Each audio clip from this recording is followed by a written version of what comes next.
ఇటువంటి కృష్ణయ్య గారు లాంటి వాళ్ళు కొన్ని వేల మంది బాధితులు ఈ చట్టం ద్వారా, నాటి చట్టం ద్వారా ప్రత్యక్షంగా నష్టం కలిగింది అని తమరికి ఈ వేదిక ద్వారా తెలియజేస్తున్నాను.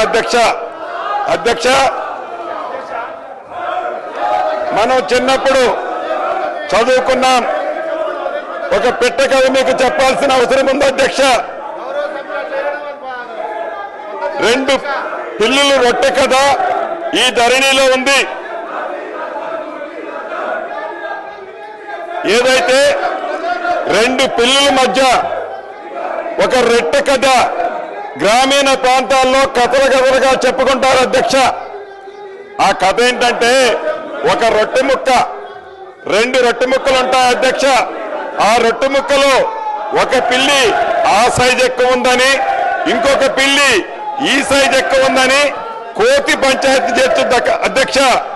చివరికి రెండు పిల్లుల్ని కాదని ఆ రెండు రొట్టె ముక్కలని ఆ కథలో కోతి తిన్నట్లే ఈ ధరణి కాన్సెప్ట్ ని పెట్టి తెలంగాణ రాష్ట్రంలో ఉండే దళిత, గిరిజన, మైనారిటీ, బీసీల వేలాది ఎకరాల భూములని ఆనాటి పెద్దలు కోతి సామెతలాగానే తన్నుకుపోయారు అధ్యక్ష. ఈ ధరణిని పెట్టి అదే రకంగా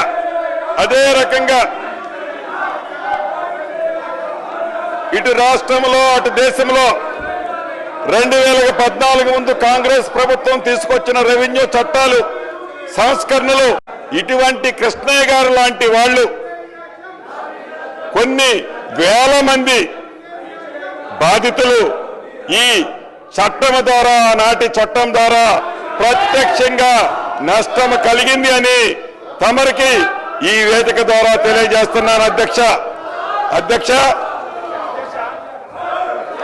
మనం చిన్నప్పుడు చదువుకున్నాం. ఒక పిట్ట కథ మీకు చెప్పాల్సిన అవసరం ఉంది అధ్యక్ష.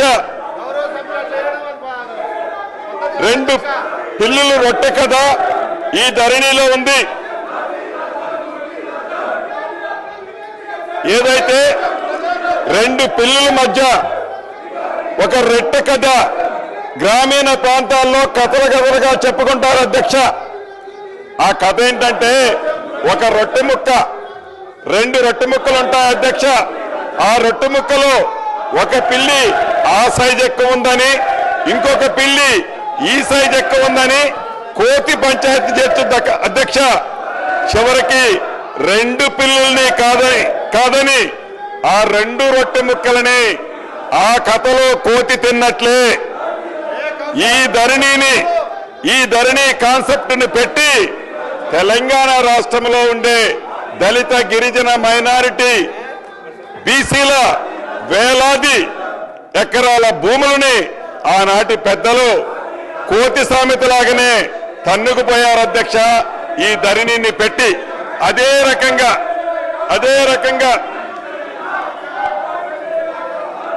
ఇటు రాష్ట్రంలో అటు దేశంలో 2014 ముందు కాంగ్రెస్ ప్రభుత్వం తీసుకొచ్చిన రెవెన్యూ చట్టాలు, సంస్కరణలు. Subscribe us and press the bell icon for more interesting updates.